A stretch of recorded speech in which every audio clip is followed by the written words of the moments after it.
Irmãos, vamos nesse momento abrir a palavra do nosso Deus no livro de Juízes. Livro dos Juízes, nós vamos dar continuidade às exposições desse livro. Livro dos Juízes, capítulo 12.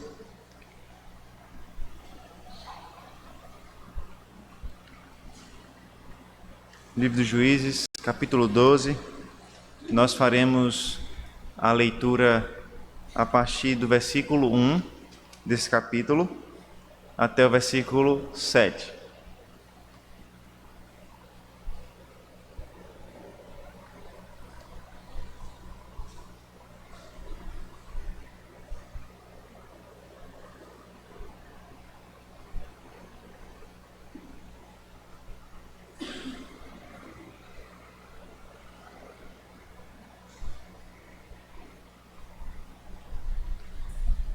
Juízes, capítulo 12, nós faremos a leitura nessa manhã, a partir do versículo 1 até o versículo 7 desse capítulo, e essa será também a porção na qual nós meditaremos na palavra de Deus nessa manhã.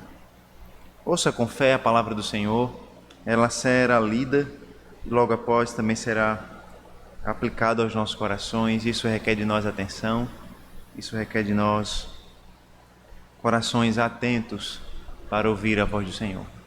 Juízes capítulo 12, a partir do versículo 1, a palavra de Deus diz assim: Então foram convocados os homens de Efraim e passaram para Zafon e disseram a Jefté: Por que foste combater contra os filhos de Amon e não nos chamaste para ir contigo? Queimaremos a tua casa, estando tu dentro dela. E Jefté lhes disse: Eu e o meu povo tivemos grande contenda com os filhos de Amon. Chamei-vos e não me livrastes das suas mãos. Vendo eu que não me livráveis, arrisquei a minha vida e passei contra os filhos de Amon, e o Senhor os entregou nas minhas mãos. Por que, pois, subistes hoje contra mim para me combaterdes? Ajuntou Jefté todos os homens de Gileade e pelejou contra Efraim. E os homens de Gileade feriram Efraim, porque este dissera: Fugitivos sois de Efraim, vós, gileaditas, que morais no meio de Efraim e Manassés.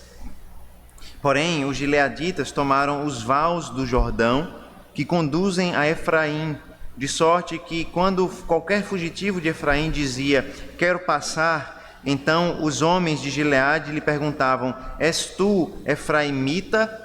Se respondia: Não. Então lhe tornavam: Dize, pois, Shibolete. Quando, pois, dizia Sibolete, não podendo exprimir bem a palavra, então pegavam dele e o matavam nos vales do Jordão. E caíram de Efraim naquele tempo 42.000. Jefté, o gileadita, julgou a Israel 6 anos e morreu e foi sepultado numa das cidades de Gileade. Amém. Vamos ao Senhor em oração, pedindo a Ele a graça, a iluminação, para compreendermos mais uma porção das Escrituras, compreendendo que não é um livro qualquer, não se trata de uma leitura qualquer, mas é a palavra de Deus, que é viva, que é eficaz, que é capaz de quebrar corações, de ensinar a sabedoria e de purificar segundo a piedade. Vamos orar ao Senhor. Senhor nosso Deus, nós lemos a Tua palavra que é viva, que é eficaz, que é poderosa, que fala aos nossos corações por meio da obra poderosa do Teu Santo Espírito. Te pedimos, ó Deus, que nessa manhã isso aconteça, que nessa manhã a Tua palavra venha falar poderosamente aos nossos corações, para nos advertir, exortar, consolar, confortar, animar, vivificar, fortalecer na fé, para que em nome de Cristo Jesus, por meio das Tuas palavras, o Teu povo seja edificado na fé em Cristo Jesus. Revela-nos, Senhor Deus, o perigo que o nosso pecado traz sobre a Tua igreja, sobre o Teu povo. E especialmente, revela-nos como em Cristo Jesus nós temos esperança para o perigo que representa o nosso pecado. Fala aos nossos corações, essa é a nossa oração, em nome de Jesus. Amém. Eu creio que uma das maiores lutas dos pais que têm mais de um filho, 2, 3 ou mais filhos, é lidar com o relacionamento entre os irmãos, Nem sempre é fácil que irmãos se relacionem bem, Isso desde a infância. Eu me lembro que eu fui criado juntamente com o meu irmão, mais novo, e o que não deixou de acontecer foi briga, foi brincadeiras malvadas, especialmente da minha parte, que era o mais velho, e não faltou da parte da minha mãe e do meu pai o cuidado de alertar contra o perigo de que aquelas brincadeiras de criança se tornassem uma inimizade no futuro. Graças a Deus isso não aconteceu, mas a palavra de Deus revela logo no 4º capítulo como irmãos podem se tornar inimigos e como a inimizade entre irmãos pode levar à morte, e aqui eu me refiro ao caso de Caim e Abel, como os irmãos conhecem muito bem. O que nós lemos agora no início do capítulo 12 de Juízes é um conflito entre irmãos. É uma briga entre irmãos, é uma disputa entre irmãos. Não simplesmente irmãos no sentido de indivíduos que nasceram da mesma mãe, mas irmãos porque são membros do mesmo povo, uma tribo irmã da outra, um povo irmão do outro. O que nós temos aqui, irmãos, é uma guerra entre irmãos, é uma guerra no meio do povo de Deus. Mais uma vez, o livro de Juízes nos conta não a respeito de um inimigo exterior, não a respeito de um inimigo externo, não a respeito de uma nação estrangeira que se aproxima e ameaça a vida de Israel, mas sim sobre uma batalha mais próxima, uma batalha que acontece no próprio povo de Deus, quando um irmão se levanta contra o outro, quando um irmão destrói um ao outro. Nós temos acompanhado, irmãos, a história de Jefté, esse personagem tão complexo, cheio de qualidades, mas também de visíveis e terríveis falhas. Um juiz que nos faz refletir como Deus pode agir através de pecadores como nós, pessoas que são naturalmente incoerentes, pessoas que não resplandecem completamente a glória de Deus e a obediência aos mandamentos de Deus. Ao acompanhar o ciclo de Jefté, nós vimos que talvez o maior desafio nesse ciclo seja enxergar a mão de Deus agindo através de acontecimentos tão contraditórios, acontecimentos tão difíceis de serem compreendidos. Mas mesmo assim, nós vimos que apesar de não ter sido fácil, Deus fala ao nosso coração nas passagens mais difíceis das palavras de Deus. Nós chegamos agora, então, ao fim do ciclo de Jefté, o fim da história de Jefté. Nós vimos que essa história é marcada por duas grandes características, Os juramentos e os conflitos. Nós temos juramentos dos anciãos de Israel, juramentos de Jefté, nós temos conflitos com Deus, conflitos com os anciãos de Israel, nós temos conflitos com os amonitas, a nação inimiga, e talvez seja esse o conflito que mais é repetido ao longo da história. Nós tivemos especialmente o conflito entre Jefté e sua própria filha, quando ele sacrificou a sua filha ao Senhor contra a vontade de Deus. E agora nós vamos ter o último conflito da história. Nós vamos ter a última página da história de Jefté, como não poderia ser diferente, marcada pelo conflito. Agora o conflito dele com os seus irmãos. O conflito do povo de Gileade com o povo de Efraim. Irmãos de sangue, irmãos de fé, irmãos do povo de Deus, que agora vão batalhar um contra o outro e vão causar a sua própria destruição. No capítulo 12, então, de Juízes, nós temos mais alguns passos naquela caminhada que nós temos observado desde o início do livro, a caminhada do declínio espiritual do povo de Deus. Essa é a caminhada de Juízes. Quando nós olhamos o livro de Juízes, cada juiz parece ser pior do que o anterior. E as coisas vão piorando, os acontecimentos vão piorando. E agora nós vemos mais um episódio disso. Agora a situação vai piorar ainda mais. O povo de Deus vai ser a causa da sua própria destruição. Desta maneira, irmãos, nós perceberemos que Israel dará mais passos no seu declínio espiritual através da guerra entre irmãos. E dessa forma, aprenderemos dessa manhã que o nosso pecado pode provocar terríveis danos à Igreja de Cristo. De forma simples, o nosso pecado pode provocar terríveis danos à Igreja de Cristo. E nós vamos ver isso em dois momentos. Nós vamos ver que, primeiro, o nosso pecado pode gerar divisões na igreja de Cristo. Veja que depois da vitória de Jefté sobre os amonitas, nós esperaríamos paz. Veja, desde o início, a história de Jefté começa com a ideia do conflito contra os amonitas. É justamente a ameaça dos amonitas que faz o povo de Deus escolher a Jefté como o guerreiro que vai lutar contra esse povo. Os amonitas se colocam no campo de batalha contra Israel e então os anciãos de Gileade escolhem Jefté para liderar a batalha. Só que agora a batalha já aconteceu, Jefté já venceu, o grande inimigo já foi destruído, a grande ameaça já não existe mais. O que nós esperaríamos então é um fim de ciclo muito parecido com o fim de ciclo de outros juízes, como de Baraque e como de outros. A sequência da história dos juízes era basicamente a seguinte: um juiz é levantado por Deus diante de uma grande ameaça, diante de um grande perigo. Ele é utilizado por Deus para vencer a batalha e destruir a grande ameaça, o grande inimigo. E logo depois da guerra, logo depois que Deus atuou para salvar o seu povo, vem anos de paz. É por isso que normalmente no livro dos juízes, as histórias dos juízes acabam e houve paz em Israel por tantos anos. Porque essa é a sequência: ameaça, Deus se levanta para vencer a ameaça, Deus traz paz sobre a terra. Só que não é isso que acontece aqui. O inimigo foi vencido, a ameaça foi destruída, mas onde está a paz? O ciclo de Jefté não é como o ciclo dos demais juízes. Ele não é um juiz como os demais juízes. Veja os versículos primeiros do capítulo 12. Então foram convocados os homens de Efraim e passaram para Zafon e disseram a Jefté: por que foste combater contra os filhos de Amon e não nos chamaste para ir contigo? Queimaremos a tua casa, estando tu dentro dela. E Jefté lhes disse: eu e o meu povo tivemos grande contenda com os filhos de Amon. Chamei-vos e não me livrastes das suas mãos. Vendo eu que não me livráveis, arrisquei a minha vida e passei contra os filhos de Amon, e o Senhor os entregou nas minhas mãos. Por que, pois, subistes hoje contra mim para me combaterdes?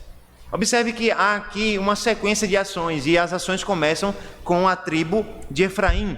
Os homens de Efraim, os guerreiros de Efraim são convocados e eles se reúnem na região de Zafon. E quando eles chegam a Zafon, eles vão ao encontro de Jefté.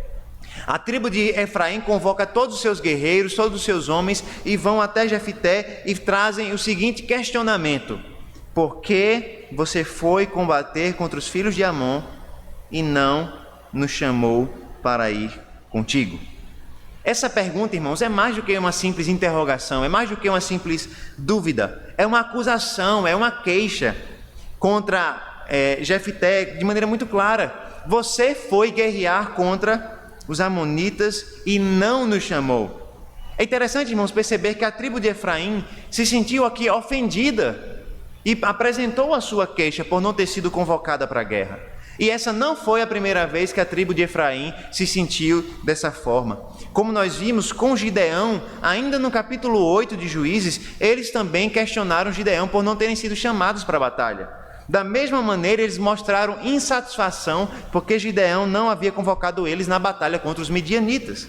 Agora, anos depois, eles demonstram a mesma insatisfação, agora com Jefté. O argumento é o mesmo: você não nos chamou para lutar ao seu lado. E o que nós vemos, irmãos, tanto naquela ocasião com Gideão, como agora com Jefté, é que não se trata apenas de uma queixa de alguém que queria servir aos irmãos e ajudar os irmãos na batalha. O texto nos mostra que eles, primeiro, lá em Gideão, contenderam fortemente, e a ideia não é simplesmente uma reclamaçãozinha. A ideia é que com Gideão eles reclamaram de fato, eles colocaram uma queixa formal contra Gideão. Agora, mais uma vez, Efraim se demonstra enfurecida contra o líder de Israel, nesse caso Jefté, a ponto de ameaçar destruí-lo por meio do fogo, queimar a sua casa, matar ele e toda a sua família através do fogo. E aqui nós temos duas situações diferentes, uma com Gideão, outra com Jefté, mas o mesmo padrão de ações e certamente as mesmas motivações acontecendo por detrás.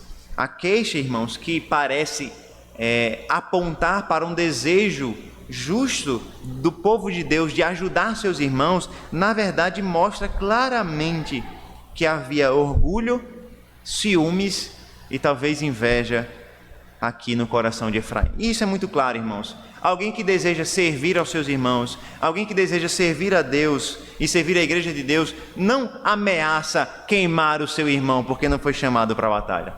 O fato da ameaça de Efraim deixa muito claro que havia desejos pecaminosos motivando as ações de Efraim. Por mais que as palavras tenham aparência de piedade, os atos mostram como essa tribo não estava agindo pensando no bem do povo de Deus, ou pensando na glória de Deus, mas essa tribo estava pensando na sua própria glória, no seu próprio louvor. Eles não foram chamados, e como eles não participaram da vitória, adivinha quem não receberia os benefícios, o louvor, a fama da vitória? Efraim. Efraim estava claramente revoltada por não ter participado da vitória de Israel, por não ter participado da fama que a vitória de Israel trouxe para Jefté, de não ter participado dos grandes benefícios que a vitória trouxe para Jefté. Jefté agora se tornou o grande cabeça de Gileade, do povo de Deus, e provavelmente a autoridade de Jefté estava chegando também sobre essa tribo, e parece que essa tribo não está nem um pouco disposta a se sujeitar a Jefté. Ou seja, a tribo de Efraim demonstra claramente traços de orgulho. Eles não estão dispostos a se sujeitarem a Jefté, não estão dispostos a participarem do governo de Jefté, mas estão chateados, cheios de orgulho e de ciúme, porque não participaram da grande batalha. A promessa demonstra tudo isso. Nós queimaremos a tua casa. E aqui nós poderíamos traduzir: queimaremos a tua casa com você dentro, ou queimaremos a tua casa sobre ti, não é? Não há outra explicação para uma afirmação tão violenta como essa. Ninguém afirma que vai queimar o outro por qualquer bobagem. Aqui nós temos um traço de orgulho e de ciúmes. É possível, irmãos, nós não sabemos, é possível que essa frase de Efraim, eu vou queimar você junto com a sua casa dentro, seja uma referência ao sacrifício praticado por Jefté da sua filha. É possível que a tribo de Efraim tenha visto o que foi feito com a filha de Jefté e, chateada por não ter sido chamada para a batalha, eles estejam dizendo: eu vou fazer a mesma coisa que você fez com a sua filha. Eu vou queimar você como você queimou a sua filha. Enfim, nós não temos como saber, mas no mínimo é intrigante porque eles utilizam essa frase tão específica: eu vou queimar, né? Não é eu não vou matar, não vou ferir, mas eu não vou queimar você. Então é possível que seja uma referência ao sacrifício que Jefté havia realizado. Dessa forma, então, irmãos, nós percebemos que na queixa de Efraim nós temos a tribo interessada na sua fama, baseado no seu orgulho, numa visão mais elevada de si mesmo do que deveria. Efraim, assim como demonstrou lá com Gideão, agora com Jefté, mostra novamente que eles se achavam melhores, superiores às demais tribos. E de fato, Efraim era uma das maiores tribos de Israel, uma das tribos mais fortes, mais potentes de Israel, que tinha mais guerreiros. E a grande tribo de Efraim não ter sido chamada para a batalha parecia ser de fato uma ofensa. A verdade, irmãos, é que seja qual for o sentimento que motivou Efraim, nós temos muita clareza que nada justifica a declaração de vingança deles contra Jefté no versículo 1. As palavras do Daniel Bloch nos mostram claramente isso, quando ele diz: ao invés de parabenizar Jefté pela realização de ter vencido os amonitas e agradecer a ele pela libertação da ameaça, em seu ciúme e senso ferido de alta importância, os efraimitas estão determinados em destruir o libertador. Ao invés de louvarem a Deus pela vida de Jefté que os libertou, ao invés de agradecerem a Jefté por ter sido usado por Deus para libertá-los, eles estão questionando Jefté com o desejo de destruir o libertador que Deus havia levantado. Tudo bem, não era um libertador perfeito, mas era um libertador. Jefté, então, agora vai ter que lidar com a oposição dos seus irmãos, não mais com a oposição de inimigos externos. E as palavras dele, irmãos, mostram como Jefté não vai deixar essa ameaça sem resposta. Primeiro, Jefté esboça uma tentativa de resolver a questão por meios diplomáticos, assim como fez Gideão lá em Juízes 8. Jefté, ele lembra como ele e como o povo dele teve um confronto com os amonitas e que naquela ocasião ele havia chamado a tribo de Efraim para que salvassem a eles, mas a tribo de Efraim não atendeu o chamado. Ele afirma então que passou por um conflito com os amonitas, mas que naquela ocasião ele não foi ajudado por Efraim, apesar de tê-lo chamado. E aqui, irmãos, veja, é mais um fato que é difícil a gente averiguar se é verdade ou não. Porque em nenhum lugar das Escrituras a Bíblia menciona esse confronto no qual Jefté chamou a tribo de Efraim para ajudá-lo. Ou Jefté está falando a verdade e a Bíblia simplesmente não registrou, por não entender que era algo importante, ou Jefté está mentindo e está dizendo algo que não aconteceu. Enfim, não tem como resolver essa questão, a gente fica na dúvida, a gente não sabe se ele está falando a verdade ou se ele está utilizando algum tipo de estratégia mentirosa para negociar. Seja como for, o que a gente percebe de fato é que, seja verdade ou mentira, as tentativas de negociação de Jefté não duram muito. Ele afirma que pediu socorro, que não foi atendido. Logo em seguida ele diz: eu mesmo lutei contra os amonitas e eu venci. E aqui mais uma vez é difícil saber que tipo de intenção Jefté tem aqui. Será que Jefté está dizendo: olha, eu tive que lutar, eu fui o escolhido de Deus para lutar e eu lutei? Ou será que Jefté está também agindo com orgulho, dizendo: fui eu que venci os amonitas e não vocês? No final das contas, depois de Jefté ter lembrado que foi ele quem venceu os amonitas, e aí a gente não sabe que intenções haviam por trás, com toda certeza, ele questiona: por que vocês subiram então contra mim, para batalhar contra mim, para me combater? Ao contrário, irmãos, do que nós vemos no primeiro diálogo que Jefté teve com os líderes de Israel, ou os líderes de Gileade, e depois com o rei dos amonitas, Jefté não esperou a resposta. Isso é interessante.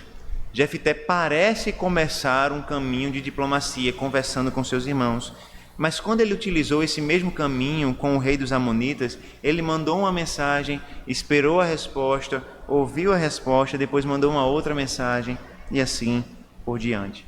Mas agora é estranho, não é? Com os seus próprios irmãos, ele não espera nenhum tipo de resposta. Ele tenta o uso diplomático, ele tenta o meio diplomático, mas na verdade ele parece que ele não tentou muito, né? Porque no versículo 4, nós temos já o início da guerra. Ele não esperou resposta, não houve conversa. Os habitantes de Efraim apresentaram sua queixa, ele se defendeu e a batalha começou. E o confronto começou. A batalha sangrenta começou. Nós não vamos entrar nela por enquanto. Antes disso, eu gostaria que você percebesse como os interesses particulares de irmãos podem dividir o povo de Deus mais do que nós pensamos. Veja como irmãos podem ser separados por interesses pessoais, pelo orgulho ferido. A verdade, irmãos, é que nós somos facilmente divididos quando nós somos guiados pelo nosso orgulho. Quando o nosso orgulho é ferido e nós então achamos que nós somos tão importantes que o nosso orgulho jamais pode ser ferido, nós então partimos para a batalha e nós estamos dispostos a queimar os nossos irmãos, se preciso for. Nós queremos ser vistos, notados. É um insulto para nós não participarmos da batalha do povo de Deus. Nós queremos que a nossa vontade seja feita na igreja. Nós queremos participar dos trabalhos, não porque nós queremos servir aos irmãos e ao próximo, ou servir a Deus, mas porque nós queremos ser vistos. E quando nós não somos lembrados, quando o nosso nome não é lembrado, nós ficamos ofendidos. O nosso orgulho é ferido. Nós ficamos machucados porque os nossos irmãos não lembram de nós, porque eles não nos chamaram para fazer isso ou aquilo outro. Não basta, irmãos,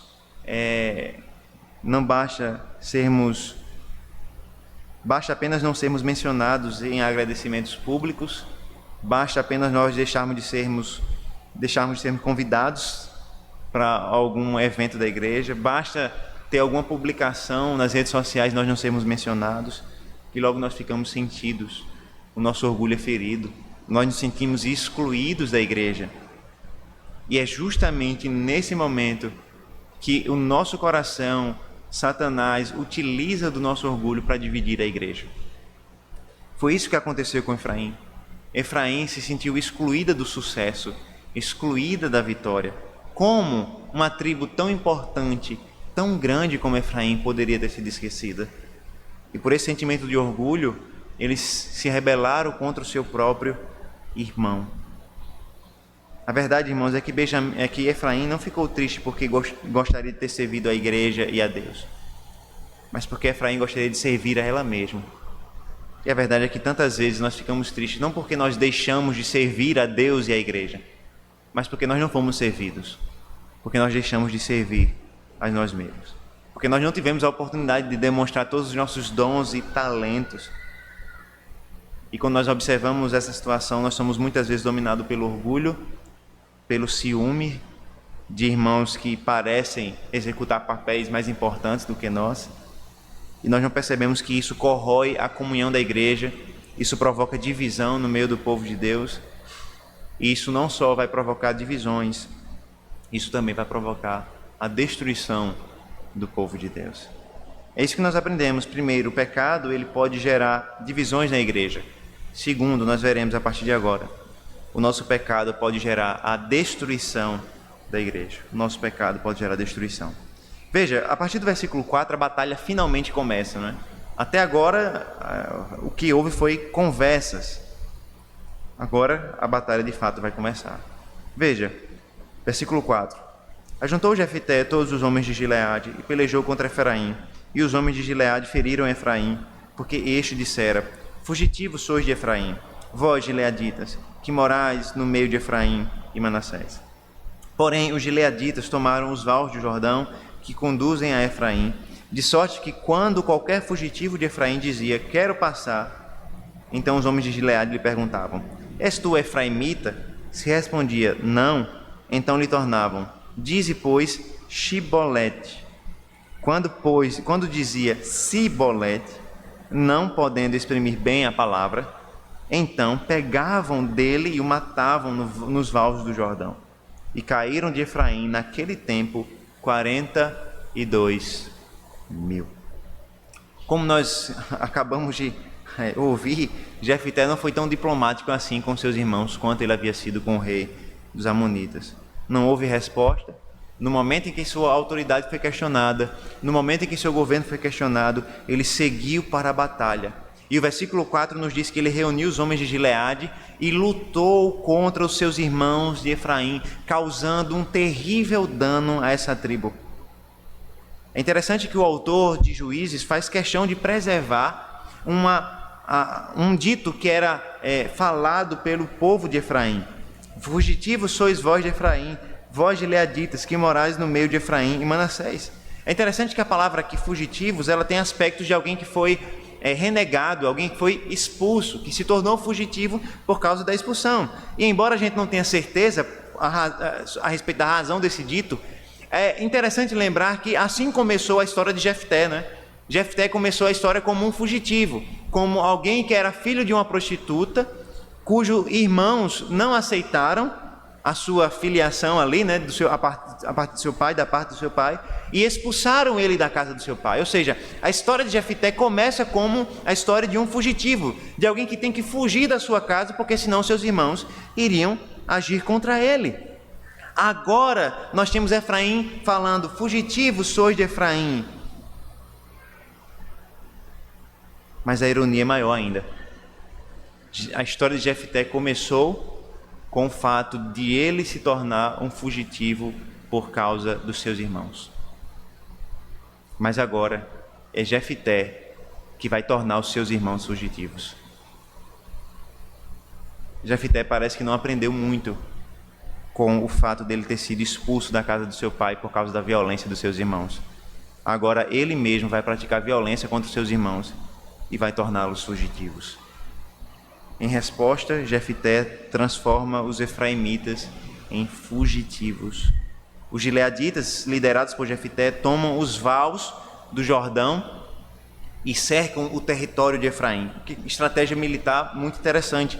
Eles tomam os vales do Jordão e cercam o território de Efraim, não permitindo que os efraimitas conseguissem voltar para a sua própria casa. E é interessante que essa tática foi utilizada pelos próprios efraimitas, quando lutaram contra os moabitas e midianitas. Eles dominaram os vales e quando alguém queria atravessar o rio Jordão, eles capturavam. Agora a estratégia está sendo utilizada contra eles.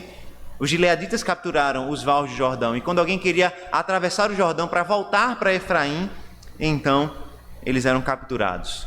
Qual foi a estratégia então dos efraimitas para tentar fugir desse bloqueio? Foi tentar se misturar com os demais viajantes. Os guerreiros, os soldados esconderam suas armas e agora pareciam mais com cidadãos comuns, com pessoas comuns, viajando com suas famílias e assim por diante. Mas o que a gente percebe é que essa estratégia de se infiltrar, de passar pelo bloqueio como pessoas comuns, não teve muito sucesso. Porque para descobrir quem eram os infiltrados de Efraim, tentando atravessar o Jordão, os homens de Gileade utilizaram de uma perspicácia muito interessante. Eles primeiro perguntavam: és tu efraimita? Se alguém respondia não, então eles pediam para que se pronunciasse a palavra Shibolete. A razão é muito clara. Os efraimitas, por alguma razão, e nós não sabemos exatamente qual, não falavam Shibolete, falavam Sibolete.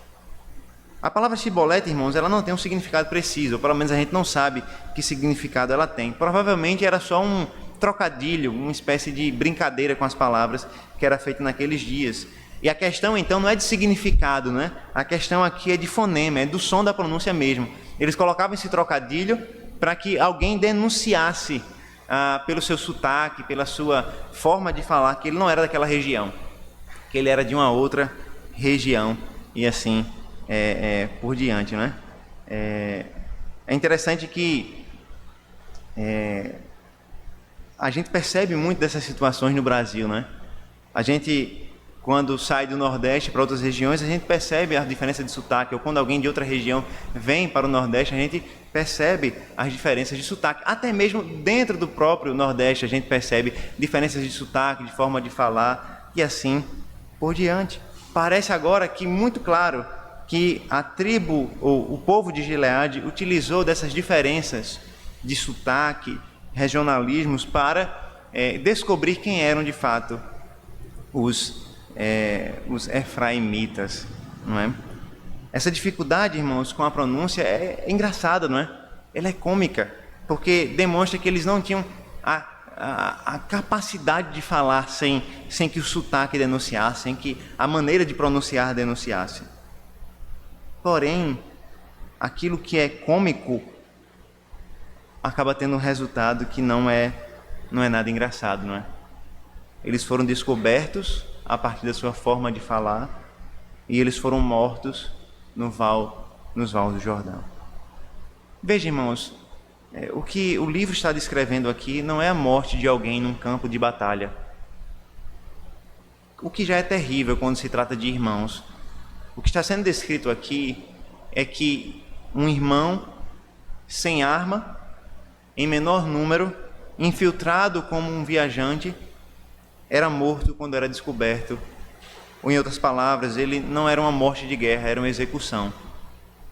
Os gileaditas, liderados por Jefté, executaram os seus irmãos, a ponto do narrador nos lembrar que foram mortos da tribo de Efraim 42.000 israelitas. Esse foi o grande resultado da guerra entre irmãos. 42.000 mortos. 42.000 mortos na batalha ou executados no caminho de volta para casa. Não houve piedade para aqueles que se rebelaram contra o governo de Jefté, nem mesmo aqueles que eram seus irmãos de sangue. E aqui, irmãos, nós devemos observar que Deus, nessa batalha, não é mencionado uma única vez.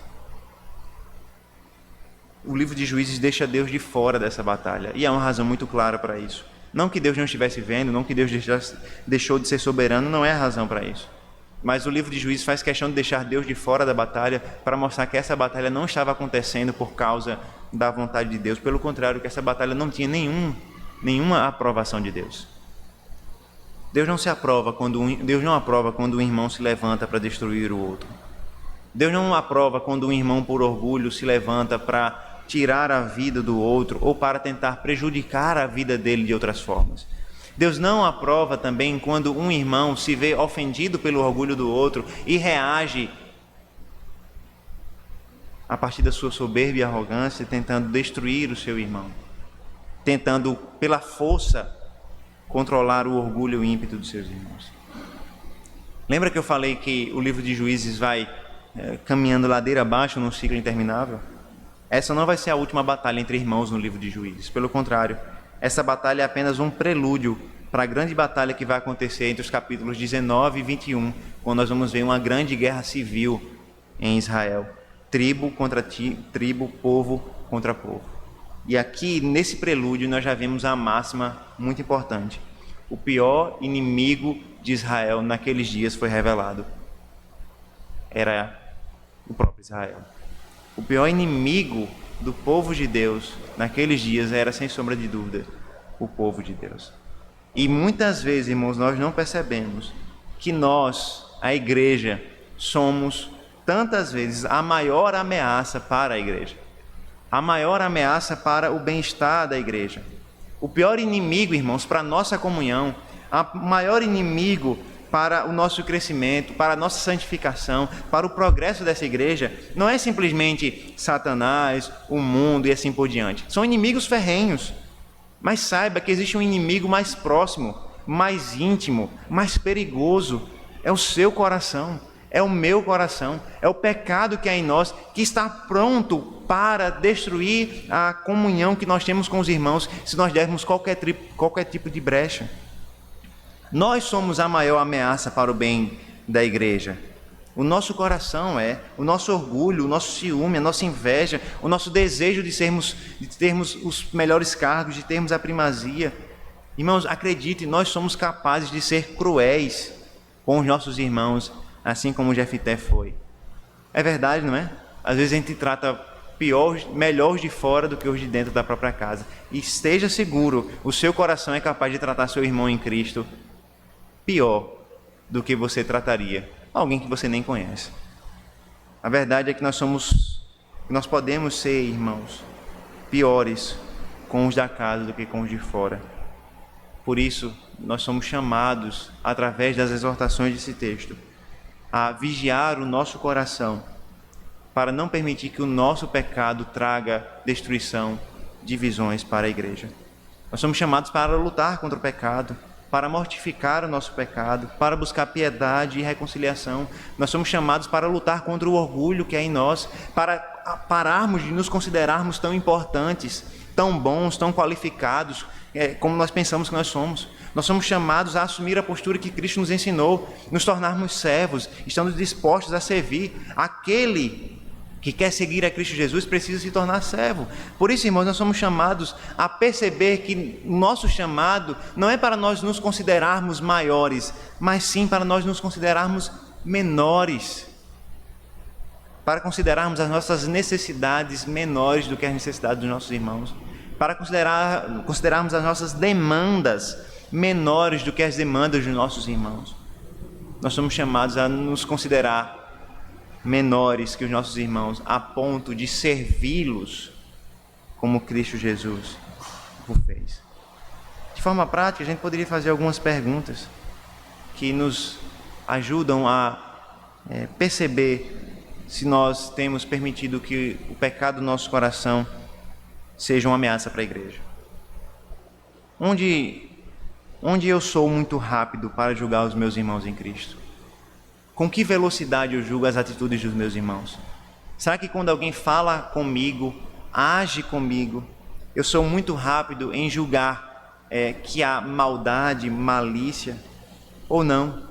Ou eu prefiro julgar que houve boas intenções da parte dos meus irmãos? Será que as diferenças que existem dentro da igreja e dentro do próprio cristianismo, sejam diferenças de personalidade, diferenças teológicas e outras tantas, se tornam, para mim, oportunidades para menosprezar os meus irmãos? Será que eu menosprezo irmãos meus porque eles têm convicções teológicas diferentes? Será que eu menosprezo outras igrejas porque elas não são reformadas como nós somos? Será que nós menosprezamos nossos irmãos da própria igreja porque eles não têm o conhecimento que nós temos, não têm o status que nós temos, o tempo de igreja que nós temos? Será que as nossas diferenças se tornam portas para menosprezarmos os nossos irmãos em Cristo, seja primeiramente desta igreja, seja de outras igrejas? Outra pergunta: será que eu estou me recusando a perdoar o meu irmão? Será que eu sou tão orgulhoso a ponto de não conceder perdão àqueles que pecaram contra mim? Será que o nosso orgulho se elevou a tal ponto que nós nos esquecemos que Deus nos perdoou e deixamos nós mesmos de conceder perdão aos nossos irmãos? Além disso, será que nós somos tão orgulhosos, ciumentos, revanchistas, a ponto de não buscarmos os nossos irmãos para pedirmos perdão? Nas palavras de Tim Keller, se passássemos tanto tempo procurando a unidade na igreja e ignorando os insultos dentro das nossas igrejas, como nós passamos procurando manter as boas relações que nós temos com o mundo, as nossas igrejas seriam muito menos divididas e muito mais amorosas. Se nós passássemos mais tempo relevando insultos, perdoando pecados, pedindo perdão, se nós passássemos mais tempo servindo do que buscando ser servidos, nós buscássemos mais atender às necessidades dos nossos irmãos do que as nossas próprias, certamente as nossas igrejas, a nossa igreja, seria um lugar de mais amor, menos dividida e mais unida para a glória de Deus. Isso é um perigo grande, nós precisamos vigiar o nosso coração. Veja então que, por fim, o versículo 7 conclui a passagem mostrando como foi o fim dos dias de Jefté. Veja, Juízes 12, versículo 7. Jefté, o gileadita, julgou a Israel 6 anos. E morreu e foi sepultado numa das cidades de Gileade. Jefté, irmãos, o texto nos diz, julgou Israel durante 6 anos. E aqui nós temos algumas perguntas, né? Perceba, eu havia falado no início, né, que o fim da história de Jefté não é semelhante ao fim da história de outros juízes. Há alguns detalhes que são diferentes. Primeiro, Jefté julgou Israel durante 6 anos. Só 6 anos.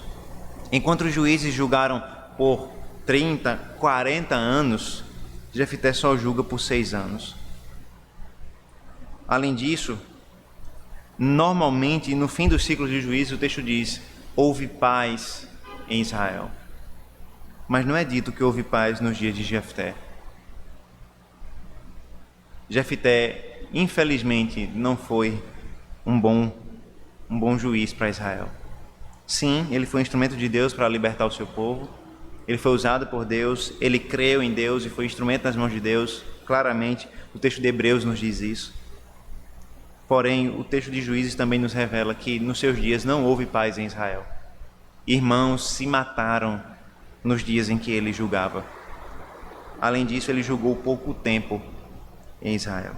Para um homem que lutou contra os anciãos de Israel para ser o cabeça do povo de Deus, ele durou pouco tempo como cabeça do povo de Deus, apenas 6 anos.